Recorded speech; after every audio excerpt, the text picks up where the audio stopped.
नमस्कार दोस्तों, आप लोगों का मेरे चैनल पे स्वागत है। मेरा नाम अर्पित कुमार इलाहाबादिया है। तो आज मैं आप लोगों को पिछले लेक्चर में हम लोगों ने कई सारी चीज़ें पढ़ी थी, जहां मैंने आप लोगों को फंडामेंटल ड्यूटी और डीपीएसपी से रिलेटेड कुछ कॉन्सेप्ट बताए थे। अमेंडमेंट को भी हमने पढ़ लिया था। तो आज हम उसी कैटेगरी को आगे बढ़ाते हुए आज हम लोग यूनियन गवर्नमेंट की, जिससे हमारा देश किस प्रकार से चलता है, कौन कौन से वो आर्गन्स हैं जो हमारे देश का एक प्रकार से कह सकते हैं ब्लड सिस्टम है, जिससे ज़िंदगी चल रही है। ये पूरी दुनिया जो हमारा भारत है उसको गवर्न और कंट्रोल किया जा रहा है। तो आज हम लोग यूनियन गवर्नमेंट के बेसिक से लेकर चीज़ों को गहराई तक समझने का प्रयास करेंगे। और जो लोग चैनल पे नए हैं वो चैनल को लाइक सब्सक्राइब करना ना भूलें। तो मैं आज आप लोगों को भारत का दिल और दिमाग जो है उसको हम समझने का प्रयास करेंगे। कैसे जो ये यूनियन और स्टेट गवर्नमेंट का कनेक्शन है, ये देश को किस प्रकार से आगे बढ़ाता है, और कौन कौन से वो तत्व हैं, आर्गन्स हैं जिनसे हमारा देश चलता है। जैसे अगर हम इसको देहाती और शुद्ध सिंपल भाषा में समझे तो देश का जो इंजन है वो दिल्ली में है, जहाँ से सारी नीतियाँ, पॉलिसियाँ, स्कीम, देश में कैसे डेवलपमेंट होगा, लोगों की कैसे मदद करी जाएगी, लोगों के क्या क्या राइट्स हैं, लोगों को कितना ज़्यादा जो है उनका विकास होगा, उसकी जो एक प्रकार से ग्रोथ का जो इंजन है वो पूरी तरीके से दिल्ली में है। और उसको जो चला रहा है ड्राइवर वो पीएम है, प्रधानमंत्री, जिसके अंडर में अधिकतर सारे डिसीजन लिए जाते हैं। और जो उस गाड़ी का जो बेसिकली इंजन का पेट्रोल है, जिससे वो इंजन चल रहा है, उसको आप राष्ट्रपति समझ सकते हैं। तो बस जो ये कॉन्सेप्ट है यूनियन गवर्नमेंट का, उसी को हम समझने का प्रयास करते हैं। और बाकी जो इस इंजन के साथ जुड़े हुए हैं, चाहे वो मिनिस्टर जुड़े हों या कोई जो और भी उसके साथ जो स्टेट का कनेक्शन है, या लोकल गवर्नमेंट की व्यवस्थाएं हैं, या यूटी है, यूनियन टेरिटरी, जैसे जम्मू कश्मीर, दिल्ली, चंडीगढ़, ये सब चीज़ें, या स्टेट में महाराष्ट्र, बिहार, बंगाल, उड़ीसा, ये पंचायती राज में जो गांव में विकास लोकल लेवल पे हो रहा है, ये सारी चीज़ें जो हैं इसके अंतर्गत आती हैं। तो आशा करता हूँ कि आप लोगों को ये पसंद आएगा। अगर पसंद आए तो चैनल को लाइक सब्सक्राइब करना ना भूलें। तो अब हम उसी कड़ी को आगे बढ़ाते हुए आगे बढ़ने का प्रयास करते हैं। तो हम लोग बेसिक स्ट्रक्चर में मैंने आप लोगों को चीज़ें बताई दी थी कि जो नाम से हम लोग संघ में हैं, कि हाँ हम लोग संघ हैं, पर दिल से जो ये पूरी व्यवस्था है वो एकात्मक ही है।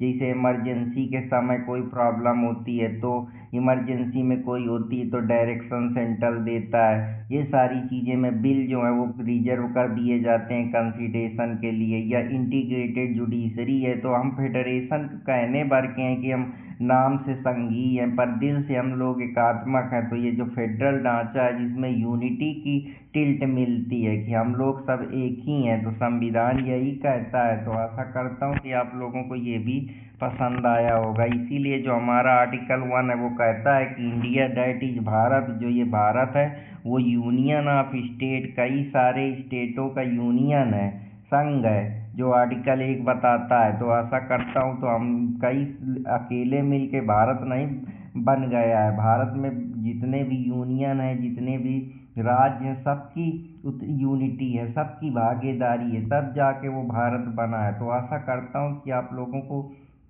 ये भी पसंद आया होगा।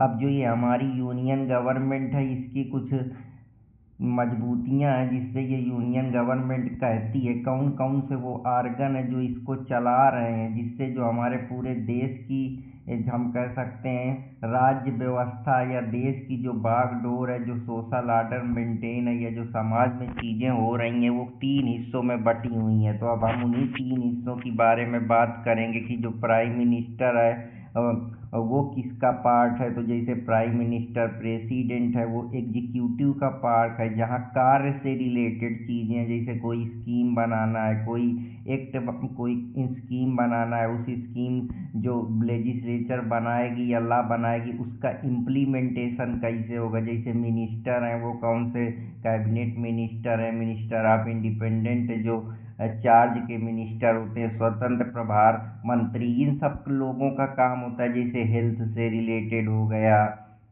मेडिकल से रिलेटेड हो गया, फैमिली डेवलपमेंट से हो गया, रिसोर्स प्लानिंग से हो गया, वाटर मैनेजमेंट से हो गया, और भी तमाम प्रकार के एजुकेशन से हो गया, टेक्सटाइल से हो गया, और फॉरेन जो चीज़ें हैं उनसे रिलेटेड हो गया, पोस्टल हो गया। तो ये जितने भी कार्य दायरे हैं, रिसोर्स हो गया, उसका मैनेजमेंट प्लानिंग जो चीज़ें हैं, टेक्सटाइल है, और भी प्रकार की जो फूड से रिलेटेड हो गया। तो ये जितनी भी सारी चीज़ें उनका कार्य कैसे होगा, इस जो ये पूरा चीज़ें बनाई जा रही हैं, पॉलिसी बनाए जा रहे हैं, एक्ट बनाए जा रहे हैं, उनके जो लेजिस्लेचर में जो MP MLA मिल के कोई बिल लाते हैं, वो बाद में प्रेसिडेंट की एसेंट से बिल बनता है। उसका जो पूरा प्रधानमंत्री का जो पूरा गुट है, प्रधानमंत्री के जो सबॉर्डिनेट है या जो उसके चेले हैं जिनको प्रधानमंत्री ने वो काम दिया है, वो जो काम अलग अलग मिनिस्ट्रियों को दिया गया है, अलग अलग लोगों को जो कहीं ना कहीं PM से संबंधित हैं या एग्जीक्यूटिव का पार्ट है, तो वो जो सारी चीज़ें हैं वो इसके अंतर्गत आती हैं। जो आर्टिकल 52 से लेकर हमारे 78 में कॉन्स्टिट्यूशन में प्रावधान दिए गए हैं, जहाँ उसका पार्ट प्रेसिडेंट है, वाइस प्रेसिडेंट है, इनके हेड होते हैं, PM होते हैं, या जो उनके काउंसिल मंत्रिमंडल या मंत्री गण जो सदस्य होते हैं, या मंत्रिमंडल में जो मिनिस्टर होते हैं, वो सब लोग इसके अंदर अंतर्गत आते हैं। ये जो मंत्रिमंडल के काउंसिल के मिनिस्टर होते हैं, वो ये सब इसके अंतर्गत आते हैं। तो आशा करता हूँ कि आप लोगों को ये भी पसंद आया होगा। अब दूसरा है कि इतना बड़ा देश है, तो ये सब जो लेजिस्लेशन का मतलब लॉ बनाने की जो पावर है, जो इंस्टीट्यूशन है, जिसमें पार्लियामेंट आती, जहाँ लोकसभा में कोई बिल जाता है, डिस्कशन होता है, डिबेट होता है, देश की जितनी भी आम समस्याएं होती हैं, भूखमरी, रोजगारी, सैनिटेशन, डिजिटल फ्रॉड, इनसे रिलेटेड, एजुकेशन से रिलेटेड प्रॉब्लम, समाज में कोई डिसबैलेंस या एक्सप्लॉइटेशन है उसमें बैलेंसिंग बनाना, सोशल ऑर्डर, लॉ और ऑर्डर को मेंटेन करने की जो सारी सिस्टम है वो हमारे पार्लियामेंट में बैठे MP MLA या जो हाई डिग्निटरीज लोग हैं, जैसे स्पीकर है, मनी बिल से रिलेटेड मामला है, या कहीं पे कुछ अमेंडमेंट करना है, तो ये जो सारी चीज़ें हैं ये आर्टिकल 79 से लेकर 122 में दी गई है लेजिस्लेचर में, जहाँ पे पार्लियामेंट, लोकसभा और राज्यसभा। तो लोकसभा जो होता है ये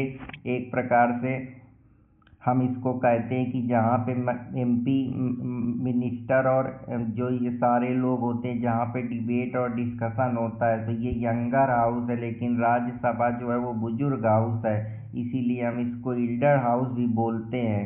तो ये सारी चीज़ें, राज्यसभा जो होता है वो कभी भी डिजॉल्व नहीं किया जा सकता है, लोकसभा डिजॉल्व हो जाता है। तो ये सब चीज़ें हैं जिनके बारे में मैं बात करने का प्रयास कर रहा हूँ। तो आशा करता हूँ, और इनके बीच में जो भी समस्याएं होती हैं या इंडिविजुअल के राइट्स में कोई कॉन्फ्लिक्ट होता है या कोई भी प्रकार का कॉन्फ्लिक्ट होता है, जैसे कोई क्लैश हो गया एग्जीक्यूटिव लेजिस्लेशन के बीच, या स्टेट टू स्टेट के बीच, या स्टेट टू सिटीजन के बीच, या और कोई भी जो बॉडी हैं या कोई और इंस्टीट्यूशन है जिनके बीच अगर कोई भी टसल होता है, तो उसको सॉल्व करने का काम जो इंडिविजुअल की डिग्निटी है, लिबर्टी है, जो फंडामेंटल राइट है उसको प्रोटेक्ट करने के लिए, या कोई भी चीज़ों की निगरानी करने के लिए जुडिशली रिव्यू का जो जितना भी काम है, या जुडिशियल एक्टिविज्म, वो सब चीज़ें जुडिशरी के अंतर्गत आती हैं। तो जुडिशरी क्या है, न्याय करती है। अगर किसी भी कानून पे, कोई भी इंस्टीट्यूशन पे कोई भी टसल होता है, या कोई भी ये जो ऑर्गन्स बने इनमें कोई लफड़ा होता है, तो वो लफड़ा को सॉल्व करने का काम करती है। जैसे हमारे गांव में कोई लड़ाई हो जाए तो जो पंच होता है वो सबका निपटारा कर देता है। उसी प्रकार से यह जो बुजुर्ग होते हैं, मुखिया पहले गांव में होते थे, तो बस आप उसी तरीके से इसको समझ लीजिए। तो ये जुडिशरी की जो कहानी है 124 से लेकर 147 में दी गई है। अब सुप्रीम कोर्ट है जो देश की सबसे बड़ी कोई भी अगर लफड़ा टसल होता है तो उसको सॉल्व करने की एक इंस्टीट्यूशन है। फिर इसके बाद अगर स्टेट लेवल में कोई लफड़े होते हैं तो हाई कोर्ट है। अगर उससे नीचे कोई लफड़े डिस्ट्रिक्ट लेवल में होते हैं तो उनके लिए को क्रिमिनल में सेशन कोर्ट होती है। फिर अगर कोई बहुत जल्दी हमको लफड़ों को सॉल्व करना है, जहाँ हम कोर्ट का रूप नहीं लेते हैं, तो हम ADR का मैकेनिज्म ले सकते हैं, लोक अदालत में जा सकते हैं। तो ये सारी चीज़ें हैं जिनके बारे में मैं बात कर रहा हूँ। आशा करता हूँ कि आप लोगों को ये पसंद आएंगी। तो ये एग्जीक्यूटिव जिसको हम कार्यपालिका करते हैं, ये वही है जो संविधान को जिंदा रखती है कि सरकार को चलाना कौन है, कौन कौन सी मिनिस्ट्री है, किनको कौन कौन सा काम बांटना है, कैसे कैसे वो काम करेंगे। और ये सारी चीज़ें हैं जिसमें जो प्रेसिडेंट होता है वो हम कह सकते हैं कि गार्जियन है, जो प्राइम मिनिस्टर को कहता है। प्राइम मिनिस्टर मान लीजिए कि उसका बेटा है जिसको प्रेसिडेंट कह रहा है कि जाओ तुम सब कुछ देखो, और उसके जो छोटे छोटे और भी लोग जुड़े हुए हैं उसकी टोली में या उसके साथी हैं, उनको काउंसिल ऑफ मिनिस्टर आप समझ सकते हैं। तो प्रेसिडेंट जो होता है ये नॉमिनल हेड होता है, इसको नॉमिनी बना के बैठा दिया गया है कि कोई बात नहीं, हम तुमको सब पावर दे रहे हैं। तो राज्य का जो असली मुखिया है वो तो होता है प्रेसिडेंट, जिसके हिसाब से सब कुछ हो रहा है। पर उसने, जैसे हमारे घर में जब बाबा बूढ़े हो जाते हैं तो पापा से कहते हैं कि अब तुम सब कुछ संभालो, उसी तरीके से जो प्रेसिडेंट है वो प्रधानमंत्री से कहता है कि अब मैं बस सलाह दूंगा, डायरेक्शन दूंगा, करना तुमको है। तो इसी प्रकार से जैसे गांव में जो होती है मलकइयत दे दी जाती है कि बड़े लोग अपने बच्चे जो होशियार होते हैं उनको दे देते हैं, ताकि वो अब वो बूढ़े हो जाते हैं या उनका मन नहीं होता या उससे ऊब जाते हैं, तो वो किसी ऐसे आदमी को ढूंढते हैं जो उनकी सारी संपत्ति का, उनके पूरे घर की देख रेख कर सके। तो बस वही कहानी है कि जो प्रेसिडेंट होता है वो कोई ऐसे इंसान को ढूंढता है जो अब उसके कहने के आधार पे पूरा जो सिस्टम है उसको चलाए। तो ऐसे ही प्रेसिडेंट कह देता है प्राइम मिनिस्टर से कि अब तुम देश को संभालो अपने हिसाब से, अगर कहीं ज़रूरत पड़ेगी तो मैं बीच में खड़ा मिलूंगा। तो आर्टिकल 52 से लेकर 62 तक की जो कहानी है इसमें सारी चीज़ें दी गई हैं। तो राज्य का असली मुखिया जो होता है वो होता है राष्ट्रपति, लेकिन जो पावर अब असली तरीके से एक्सरसाइज करेगा वो PM करेगा। इसीलिए हम जो है रबर स्टैंप नहीं मान सकते हैं प्रेसिडेंट को, वो कॉन्स्टिट्यूशन गार्जियन है। जैसे हमारे गार्जियन में हमारे बाबा हैं, वो कह देते हैं पापा से कि ये काम ऐसे ही करना है, तो उनकी बात नहीं काटी जा सकती। तो ऐसे PM जो है वो राष्ट्रपति की बात नहीं काट सकता, उन्हीं के आधार पे वो डिसीजन लेगा, क्योंकि जो राष्ट्रपति होता है वही काउंसिल ऑफ मिनिस्टर और PM को चुनता है, जैसा हम आर्टिकल 74 में पढ़ते हैं। तो इलेक्शन जो इसका होता है वो इनडायरेक्ट रूप में होता है, जो इलेक्टोरल कॉलेज के बेसिस पे होता है, जहाँ पे सीक्रेट बैलेट और सिंगल ट्रांसफरेबल वोट सिस्टम होता है। जो इनका टेन्योर होता है वो 5 साल का होता है। जो क्वालिफिकेशन होती है कि ये भारत के सिटीजन होने चाहिए, 35 साल इनकी एज होनी चाहिए, और राज्यसभा में मेंबर के रूप में इनकी एलिजिबिलिटी होनी चाहिए। तो ये कुछ चीज़ें हैं जिनके बारे में मैं बात कर रहा था। अब पावर जो होते हैं राष्ट्रपति के पास, वो एग्जीक्यूटिव पावर होता है, जहाँ वो प्राइम मिनिस्टर और काउंसिल जो उसके चेला चपाटी होते हैं या मंत्री गण बनाए जाते हैं, जो PM के ही द्वारा कहीं ना कहीं उसके सुझाव पे उनको अपॉइंट किया जाता है। तो ये सारा जो काम होता है ये राष्ट्रपति के द्वारा किया जाता है। राष्ट्रपति के पास लेजिस्लेटिव पावर भी होता है, जहाँ वो पार्लियामेंट को बुलाता है, कौन सा बिल साइन करना है, किस बिल को उसके पास वो वीटो पावर भी होता है, वो किसी में साइन कर सकता है, किसी को विद होल्ड कर सकता है, रख सकता है, किसी को पॉकेट वीटो में हमेशा के लिए रख सकता है, किसी में अपनी एसेंट दे सकता है, किसी भी बिल को एक्ट बना सकता है। तो ये भी पावर है। जैसे मनी बिल की कंसेंट दे देता है तो उसके पास फाइनेंशियल पावर भी है।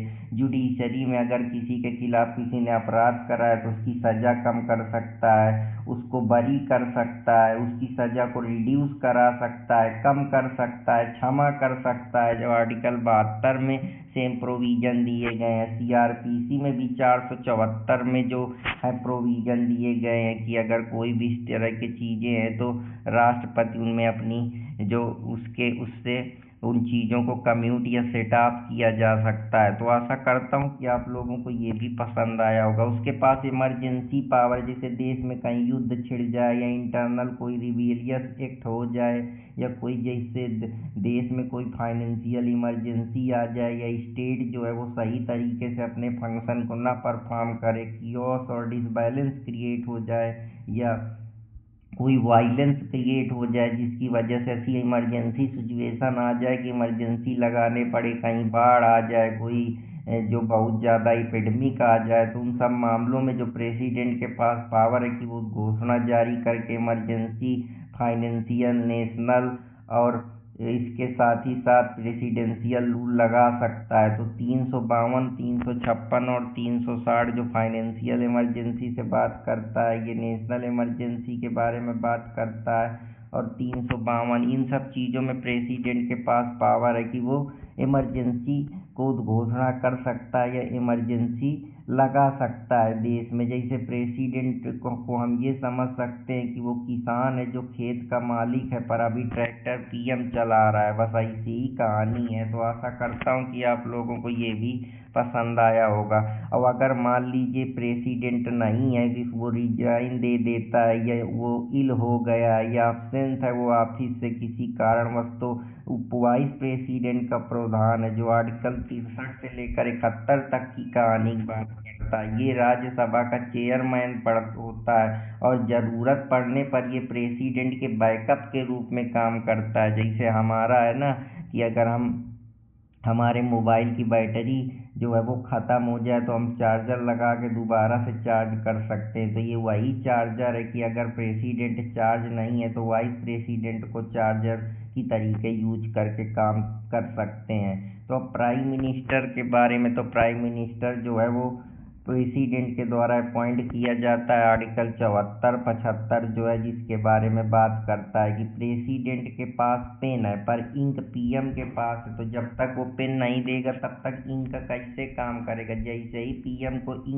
पेन मिल जाएगा तो पीएम सब काम प्रेसिडेंट के आधार पे, उसकी सजेशन पे, एड और एडवाइस पे करना शुरू कर देगा। तो इसीलिए प्रेसिडेंट को हम गार्जियन मानते हैं जबकि पीएम को हम एक प्रकार से एक्टिव रोल में देखते हैं। तो पीएम का फंक्शन होता है कि वो जितने भी मिनिस्टर हैं, चाहे इंडिपेंडेंट हो, चाहे कैबिनेट मिनिस्टर हो या काउंसिल जो मंत्रिमंडल के मिनिस्टर होते हैं, मंत्रीगण होते हैं, उनका लीडर होता है जो इन्हीं में से एमपी एमएलए में से जो ही मेजोरिटी में आता है या जिसको सब लोग मिलके अपॉइंट कर देते हैं या मान लेते हैं कि यही हमारा लीडर है, बस वही उसी को हम प्राइम मिनिस्टर बोलते हैं। ये सारी पॉलिसी बनाता है कि नीति आयोग में क्या होगा, गरीबी के लिए कौन से प्रावधान लिए जाएंगे, डिप्लोमेसी कैसे बेहतर की जाएगी, इंटरनेशनल रिलेशन कैसे बेहतर होंगे, सोशल ट्रांसफॉर्मेशन कैसे होगा, कहाँ कितना बजट एलोकेट करना है, किस मिनिस्ट्री को कितना काम देना है, कितना फंड कहाँ घोषित करना है, कितनी राहत के लिए चीज़ें देनी है। ये सब काम पॉलिसी बनाना, हर प्रकार के जितने भी काम होते हैं, कौन सा जो अमेंडमेंट लाना है, कौन सा कानून जो है पास करना है, वो सब पीएम के ही उससे होता है। जैसे 370 नरेंद्र मोदी ने हटाया, तो ये सारे अभी जो राम मंदिर का मुद्दा है, ये सब चीज़ें या पॉलिसी बनानी है, तो ये सब चीज़ें अभी जो अलग अलग प्रकार के चीज़ें लाते रहते हैं। जैसे अभी मिशन लाइफ लेकर आए या जो अभी कोई पॉलिसी या कोई स्कीम आई, जैसे अभी बायो ई3 वाला जो एथेनॉल ब्लेंडिंग वाला सिस्टम आया, तो ये सब इन्हीं की मदद से, इन्हीं की सहायता से होता है। जैसे गांव में प्रधान का नाम का कोई हो, फिर असली काम तो मुंशी ही करता है। तो प्रधान आप राष्ट्रपति को मान लीजिए और जो राष्ट्रपति के आधार पे उसका मुंशी है वही काम कर रहा है, तो वही पीएम है दिल्ली का। तो इस तरीके से आप समझ सकते हैं। और काउंसिल ऑफ मिनिस्टर ये होते हैं कि जो प्रधानमंत्री होती है उसकी टोली जो उसके साथ चल रही है, जो वो कहता है वही वो मानते हैं। तो आर्टिकल 74 में दिया है कि प्रेसिडेंट जो है वो एक्ट करेगा अपने काउंसिल ऑफ मिनिस्टर के हिसाब से। तो जो उसके मंत्री कहेंगे, क्योंकि मंत्रियों ने ही उसको मेजोरिटी में रखा है, अपना लीडर घोषित करा है, तो उसको बात माननी ही पड़ेगी। और नहीं बात मानेगी तो जो है नो कॉन्फिडेंस मोशन पास कर दिया जाएगा, या जो उसके लीडर हैं वो दूसरे उसमें चले जाएंगे, दल बदलू कर देंगे, तो जो उसकी मेजोरिटी है वो माइनॉरिटी में बदल जाएगी और सरकार गिर जाएगी। तो इसलिए उसके पास भी मजबूरी है, तो वो कोई ऐसे आर्बिट्रेरी या एक्सेसिव डिसीजन मेकिंग नहीं कर सकता है। वो उनकी सहायता से, उनकी मदद से, उनकी सोच विचार और एक प्रॉपर मीटिंग के बाद ही, डिस्कशन और डिबेट होने के बाद ही निर्णय लिया जाएगा कि कौन जो है वो सब लोगों की सहमति और सर्वसम्मति से ही आएगा।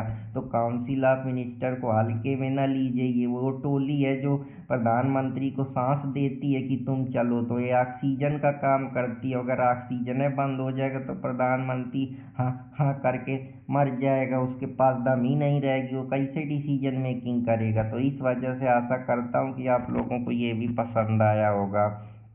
और इन्हीं में जो काउंसिल ऑफ मिनिस्टर होते हैं, इन्हीं में से जो प्राइम मिनिस्टर होता है वो किसी को कैबिनेट मिनिस्टर, जो उसके खास चमचे होते हैं, जैसे हम लोग के खास चमचा होते हैं जिससे हमारा लगाव होता है, उसको हम लोग अपने घर में फेवर नहीं देते कि यार हम तुमको जानते हैं, अरे भाई के लिए, तो भाई के लिए करने का मतलब करने के लिए। तो जो प्रधानमंत्री के खास हैं तो प्रधानमंत्री कहेगा अरे भाई को देने का तो देने का, तो वो कैबिनेट मिनिस्टर बना देता है। जो उस कैबिनेट मिनिस्टर के भी खास होते हैं, जो बगल से सिस्टम लगाते हैं, भैया हमको भी मिलवा दीजिए, हमारा भी काम करवा दीजिए, तो वो मिनिस्टर ऑफ स्टेट है, जिसको हम इंडिपेंडेंट चार्ज बोलते हैं, कि स्वतंत्र प्रभार मिनिस्टर होते हैं। कि मतलब ये कैबिनेट मिनिस्टर के अंदर अंदर ही काम करते हैं, लेकिन ये स्वतंत्र तरीके से अपने अपने स्टेट को देखते हैं, जो भी वहाँ समस्याएं हैं, जो भी प्रॉब्लम है, पॉलिसी से रिलेटेड लूप होल्स हैं, उनको चेक करना, उनके बारे में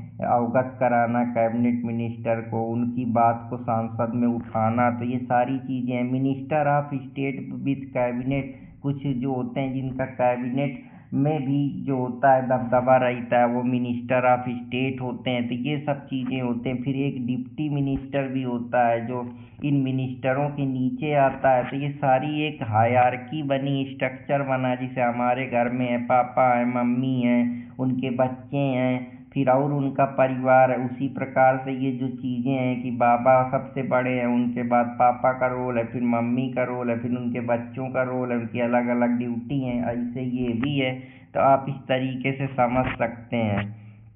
आर्टिकल 79 से 122 की जो कहानी है, जहाँ बहस होती है, गाली शब्दों में से नीति निकल आती है, तो बस वही है कि सब लोग जैसे गांव में चौपाल में बैठ के कि ये सरकार ये नहीं कर रही है, सरकार बहुत अच्छा कर रही है, तो जनता की जो नब्ज पकड़ता है, जनता की कमियां क्या है, क्या परेशानी, कहाँ अनएम्प्लॉयमेंट है, कहाँ बेरोजगारी है, कहाँ जो है प्रॉपर तरीके से लूप होल है, करप्शन है, तो ये सब चीज़ों की बात, जनता की आवाज़ जो है, हाउस ऑफ पीपल, क्योंकि हम ही लोगों ने उसका इनडायरेक्टली तौर पे प्रधानमंत्री को जो है रिप्रेजेंट किया है लोकसभा में, वो हमारी आवाज़ है। तो हाउस ऑफ पीपल, तो लोगों का जो हाउस है, हम सब लोगों ने इनडायरेक्टली अपनी बिल जो है उनको सरेंडर कर दी है, तो वो जाके हमारी बात को लोकसभा में रख रहे हैं, या हम लोगों ने उनको अपने चुनाव के जरिए, अपने मत के जरिए उनको लीडर बनाया है, या उनको पार्टी का जो मेन है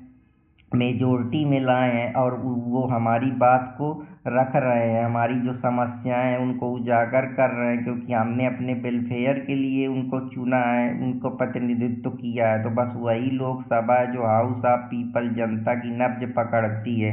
और जो काउंसिल ऑफ राज्यसभा होती है, जो कई स्टेटों के मंत्रीगण होते हैं या मंत्रिमंडल होता है, जो बुजुर्गों की समझ होती है, जो और भी लोअर हाउस होता है, जहाँ कई प्रकार के जो अब लोग होते हैं, कई प्रकार के मिनिस्टर्स होते हैं, या काउंसिल के जो स्टेट्स होते हैं, वो सब क्या होते हैं, राज्यसभा के अंदर आते हैं। इसीलिए हम इसको इल्डर हाउस कहते हैं, क्योंकि यहाँ जो बहुत ही हाई स्कॉलर्स होते हैं, जिनको काफ़ी सालों का अनुभव होता है, या जिन्होंने बहुत ज़्यादा एक्सपर्टीज हासिल करी होती है, वो यहाँ पे जो होते हैं। क्यों, इसीलिए ये परमानेंट हाउस बोला जाता है, क्योंकि यहाँ बुजुर्ग लोग होते हैं। जैसे घर में होता है कि जो बूढ़े लोग होते हैं, उनकी बात को वो नहीं किया जा सकता, इसलिए जब कोई बिल होता है तो वो लोकसभा से राज्यसभा में जाता है, 14 दिन की वो अपनी जो होती है एसेंट देते हैं, 14 दिन में उसको जो होता है वो वहाँ पहुँचता है, पढ़ा जाता है, फिर वो लोकसभा में अगर राज्यसभा ना पास करे तो लोकसभा उसको पास ही करना होता है। तो ये कुछ सारी चीज़ें हैं जिनके बारे में मैं बताने का प्रयास कर रहा हूँ। तो राज्यसभा क्या होता है, कई स्टेट के जो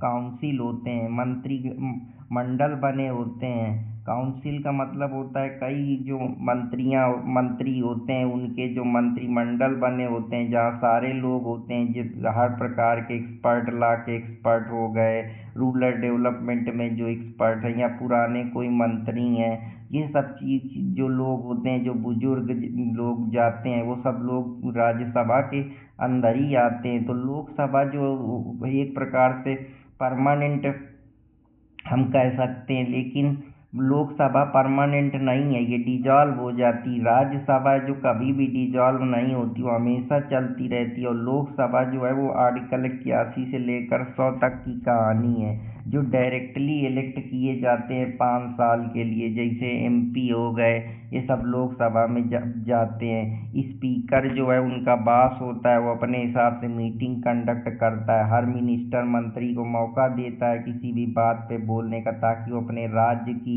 जहाँ से वो चुन के आया है, जिस कॉन्स्टिट्यूंसी से, वहाँ के लोगों की जो समस्याएं हैं, प्रॉब्लम है, जो समाज में या देश में समस्याएं चल रही, उनको उजागर करे, अपनी बात को रखे। तो जो मनी बिल की शुरुआत होती है वो लोकसभा में स्पीकर ही डिसाइड करेगा कि ये मनी बिल होगा कि नहीं होगा।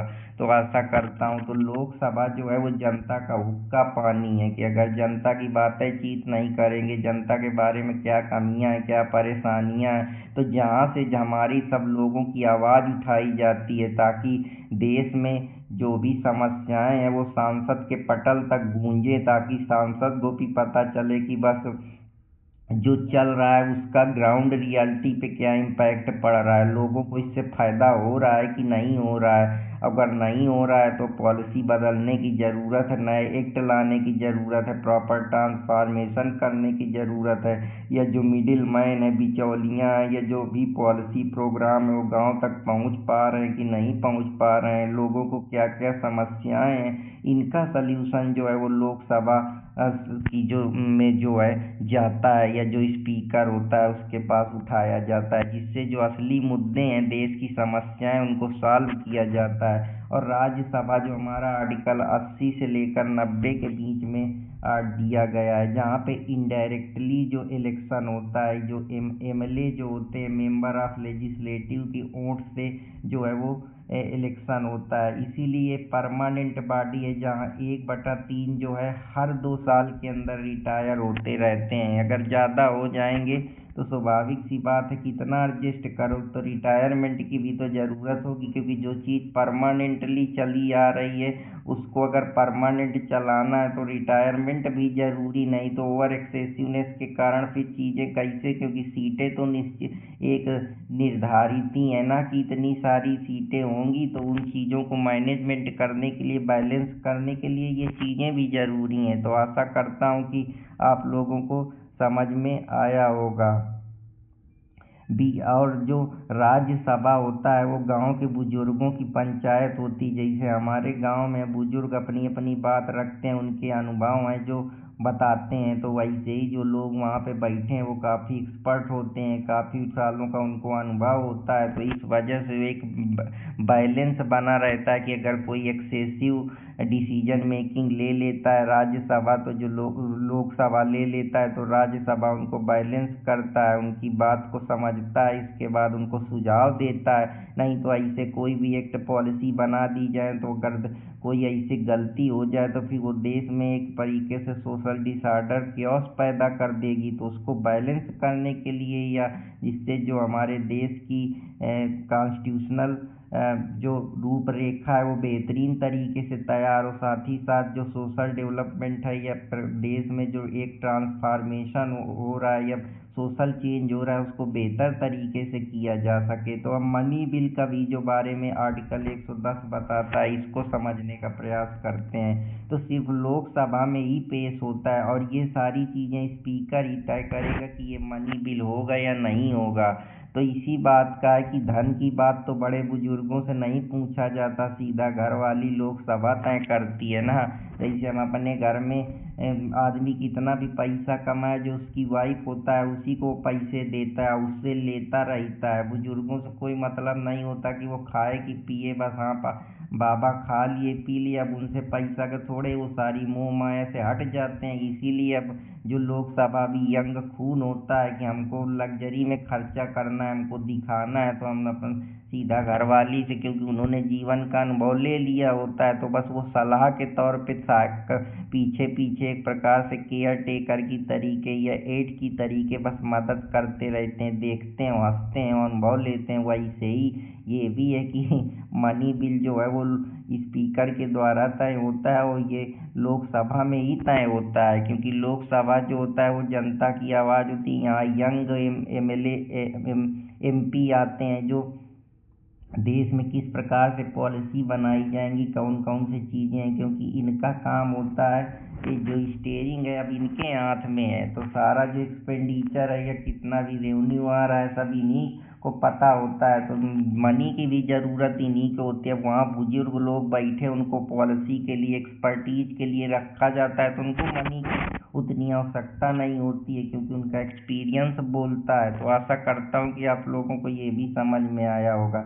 अब बिल भी कई प्रकार के होते हैं। ऑर्डिनरी बिल होते हैं जहाँ पे दोनों हाउस में जो है इक्वली पावर दी जाती, लेकिन मनी बिल में जो फाइनल करने का पावर होता है वो सिर्फ लोकसभा के पास होता है। तो मैं आप लोगों को ये बता ही चुका हूँ, अगर कॉन्स्टिट्यूशन में किसी भी जगह पे कहीं अमेंडमेंट करना है, कोई स्टेट में कहीं पे मॉडिफिकेशन करना है या कुछ चेंज करना है बाउंड्री में, तो दोनों हाउस के पास इक्वल पावर है। यहाँ प्रेसिडेंट के पास वीटो पावर नहीं है कि वो उसको हमेशा के लिए टालता रहे, वो उसको करना ही पड़ेगा, क्योंकि ये बेसिक स्ट्रक्चर के जो समस्याएं हैं उसको मेंटेन करने के लिए, जो कॉन्स्टिट्यूशन में अगर अमेंडमेंट नहीं होगा तो क्या हो सकता है, मूवमेंट छिड़ सकता है, बहुत सारी प्रॉब्लम क्रिएट हो सकती है, देश की जो विकास की रफ्तार है या सोशल चेंजमेंट है उसमें भी समस्याएं क्रिएट हो सकती हैं। तो इसलिए कॉन्स्टिट्यूशन में, ताकि जो रिजिडिटी है या फ्लेक्सिबिलिटी उसका ब्लेंड बना हुआ है उसको भी हम एक तरीके से प्रॉपर तरीके से मैनेज कर सके, तो ये कॉन्स्टिट्यूशनल अमेंडमेंट बिल है जो बोथ हाउस में इक्वली पावर रखता है, जिससे प्रेसिडेंट का जो कहीं वो कोई ऐसा कॉन्स्टिट्यूशन से रिलेटेड जरूरी अमेंडमेंट बिल करना है तो उसको वीटो पावर नहीं दिया गया, मतलब उसके पास कोई भी डिस्क्रिशनरी पावर नहीं है। तो आशा करता हूँ कि आप लोगों को ये भी पसंद आया होगा। तो अब जुडिशरी के बारे में चलते हैं, जो आर्टिकल 124 से लेकर 147 की कहानी बताता है। इसमें ये है कि अगर कार्यपालिका अपने को राजा समझती है और विधायक कहती है कि हम ही सब पंचायत लगाएंगे, तो न्यायपालिका कहती है कि तुम राजा बन लो, तुम पंचायत बन लो, लेकिन तुम्हारे बीच में कोई भी समस्या होगी तो मैं ही तुम्हारी बात सुनना, मैं तुम्हारी विधायिका की सुनूंगी ना कार्यपालिका की सुनूंगी। मतलब अगर एग्जीक्यूटिव और लेजिस्लेचर में कोई तनाव होता है, कोई भी प्रॉब्लम होती है, तो जो सही है, जो जो जरूरी है, जो धर्म कहता है, जो न्याय कहता है, मैं वही करूंगी। तो न्यायपालिका का काम होता है इसके टसल को कम करना, बैलेंस करना, जजमेंट देना, जो समस्या है उसको सुलझाना, उसको इसके ऊपर कंपल्सन लगाना कि तुम ये नहीं कर सकते, तुम ये कर सकते हो। जैसे घर में कोई लफड़ा हो जाता है तो पापा कह देते हैं कि बाबा कह देते हैं अब बस, अब एक शब्द ना बोलो, तो वही बात है कि उनकी बात को कोई टाल नहीं सकता है, वो धर्मराज है। तो बस ऐसे ही आप इसको समझ लीजिए।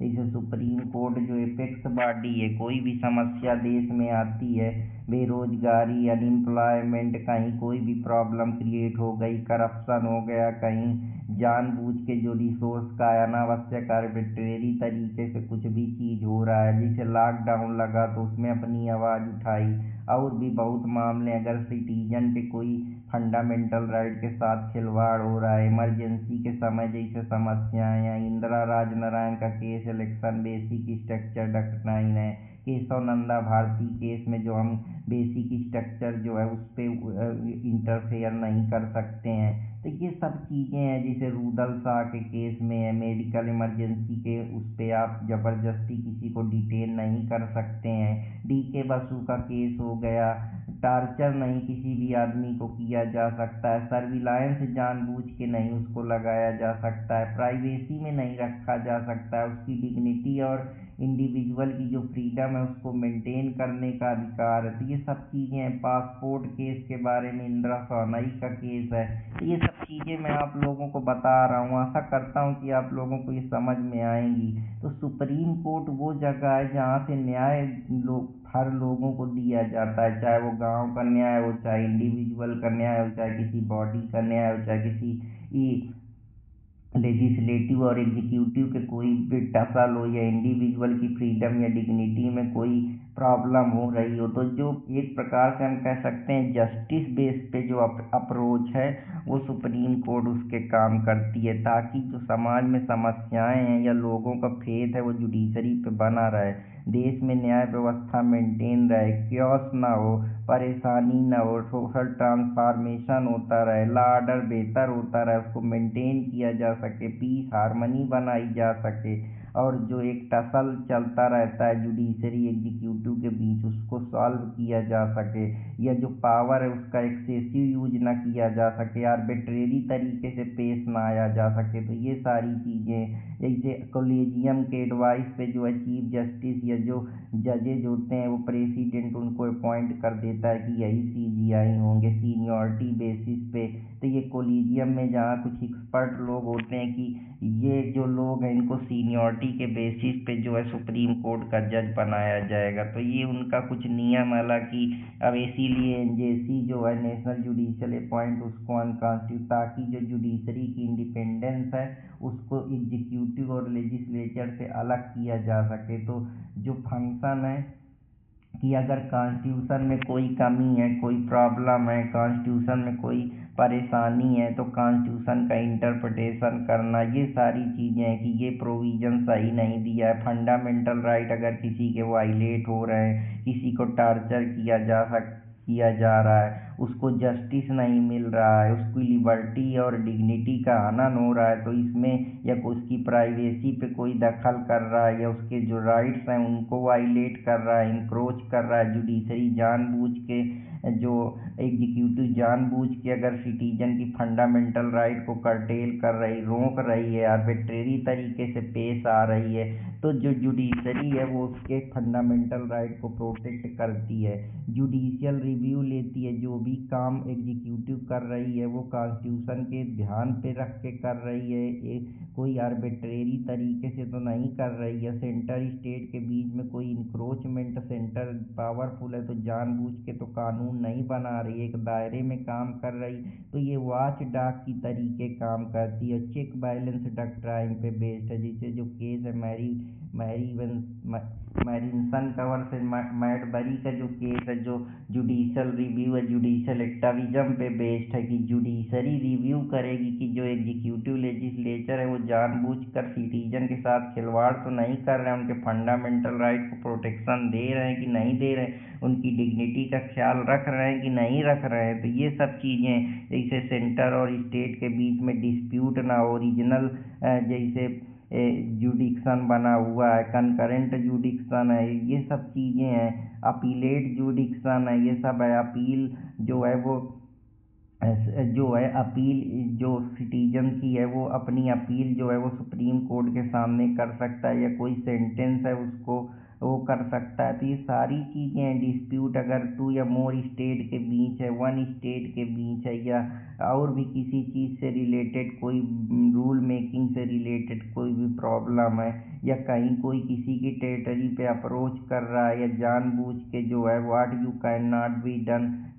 बी इनडायरेक्टली, जो कर लेबर लेजिस्लेशन का मामला है, ये सारी चीज़ें इनके डिस्प्यूट को सॉल्व करती है, जिससे जो टसल है उसको कम किया जा सके, हारमनी के साथ आगे बढ़ा जा सके, और बेहतर ट्रांसफॉर्मेशन किया जा सके, जिससे जो दोनों की दायरा है, जो दोनों की निर्धारित सीमाएं हैं उसी पे रह के काम करे। ये नहीं कि ज़बरदस्ती कोई किसी दूसरे पे इंक्रोच करने लगे। तो बस ये कॉन्सेप्ट उसी प्रकार से काम करता है जो आर्टिकल 131 में दिया है कॉन्स्टिट्यूशन के। अब कुछ केस लाए जिनके बारे में बात कर लेता हूँ। जैसे केशव नंदा भारती का केस 1973 में आया। ये केस ये कहता है कि जो पार्लियामेंट है वो अमेंडमेंट तो कर सकता है, लेकिन जो बेसिक स्ट्रक्चर की डक्ट्राइन है, जिससे जो हमारा न्यू है वही हिल जाएगी अगर उसमें परिवर्तन कर दिया गया। जैसे rule of law, independence of judiciary, supremacy of constitution के बारे में है। ये सार्वभौमई का केस ये है कि जो प्रेसिडेंट रूल है वो सोच समझ के उसको लगाया जाएगा। जब लगेगा कि यहाँ कॉन्स्टिट्यूशनल मशीनरी जो स्टेट की है वो फेल हो गई है, ये नहीं कि अनावश्यक तरीके से एक्सेसिव और आर्बिट्रेरीनेस का यूज करते हुए प्रेसिडेंट जो है अपने पावर का यूज करेगा। वो जो पावर है उसका लिमिटेड है, और हो सकता है तो जुडिशरी उसमें दखल दे सकती है, रिव्यू कर सकती है, जो ऑर्डर है उसको देख सकती है कि ये वैलिड तरीके से है कि नहीं है, प्रेसिडेंट उनका किस तरीके से यूज कर रहा है। तो ये सार्वभौमई वर्सेस 1994 का केस है। तो जैसे पूरा देश है वो रूल ऑफ लॉ से है, जो लॉ है वो सबके लिए बराबर। ये नहीं कि तुम एक्सेसिव और आर्बिट्रेरी तरीके से बूथ कैप्चरिंग करोगे, इलीगली तरीके से जो इलेक्शन है उसको मैनिपुलेट करोगे। तो ये केस इंदिरा गांधी वर्सेस राजनारायण का मामला है, जो बताता है कि ये भी रूल ऑफ लॉ है, वो भी एक बेसिक स्ट्रक्चर है, इसके साथ छेड़खानी नहीं की जा सकेगा। रूल ऑफ लॉ ही नहीं होगा तो फिर ऑर्डर कैसे मेंटेन होगा, कैसे पीस और हारमनी आएगी, लॉलेसनेस जैसी सोसाइटी आ जाएगी। तो फिर जो स्टेट का है वो आर्बिट्रेरीनेस दिखने लगेगा। लोगों की जो फ्रीडम है, डिग्निटी है, फंडामेंटल राइट है, उनको कौन प्रोटेक्ट करेगा। तो ये वही सारी चीज़ें हैं जिनके बारे में मैं बात करने का प्रयास कर रहा हूँ।